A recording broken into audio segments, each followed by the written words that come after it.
Negotovosti je po skoraj 3 mesecih čakanja, torej konec loterijskega milijonarja, vendarle imamo. Ko je že kazalo, da se bo prvič v zgodovini igre Eurojackpot, ki jo igrajo v 19 evropskih državah, zgodilo, da srečnež, ki je zadel glavni dobitek, ne bo prišel po te milijone, se je danes, le dan pred iztekom roka, na Loteriji Slovenije le oglasil lastnik dobitnega listka. Da bi dobitniku res zagotovili anonimnost, so na sedežu loterije, kjer mora denar prevzeti, poostrili varnost.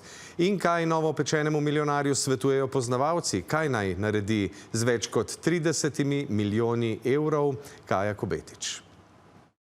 Kar 89 dni oziroma vse do predzadnjega dne je čakal srečnež, da je prišel po glavni dobitek dobrih 37 milijonov evrov, preden bi jutri o polnoči potekel rok. Še dopoldan smo tako lahko na okencu v Kranju, kjer je novopečeni milijonar dobitni listek kupil, prebirali poziv: preverite žepe, torbice in predale ter se oglasite čim prej, s katerim so milijonarja iskali, ne le na loteriji. Vsaka stranka vpraša, a pa je ta že prišel, a še ni, v tem smislu. Veliko ljudi je tudi reklo, da so imeli doma kar generalno čistilno akcijo. Da bi najdel listek. Ja. A za manj, če smo dopoldan še špekulirali, lahko pa, da je dobitnik danes izplačal, pa tega še ne veste. A je to mogoče? Absolutno. Seveda.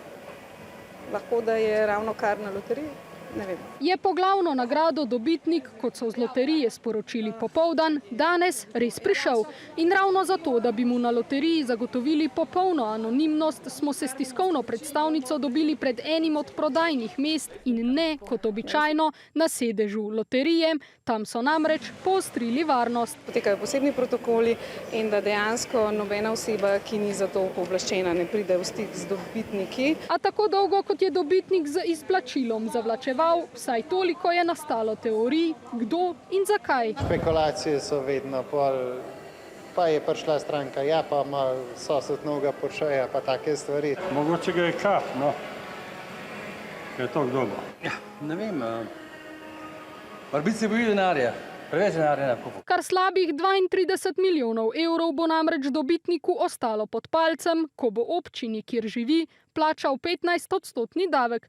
Za večino državljanov bržkone vrtoglava in nepredstavljiva vsota. Nikar brezglavo ne zapravljajte, pa milijonarju svetuje strokovnjak za naložbe, pač pa razpršeno investirajte. Vsaj 60-70% sredstev, da se naloži v neke delniške naložbe, delniške sklade.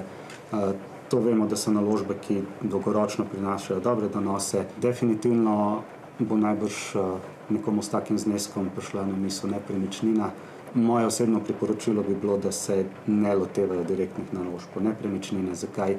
Naložbe v nepremičnine niso pasivni dohodek. 37 milijonov evrov je sicer drugi najvišji dobitek v državi, več je lani zadev le občan Mengša, kar 60 milijonov evrov. 37 milijonov evrov je že 5. glavni dobitek izžreban v Sloveniji, kar pomeni, da smo Slovenci po številu glavnih dobitkov trenutno na 2. mestu. Več glavnih nagrad Eurojackpota na prebivalca beleži le Finska.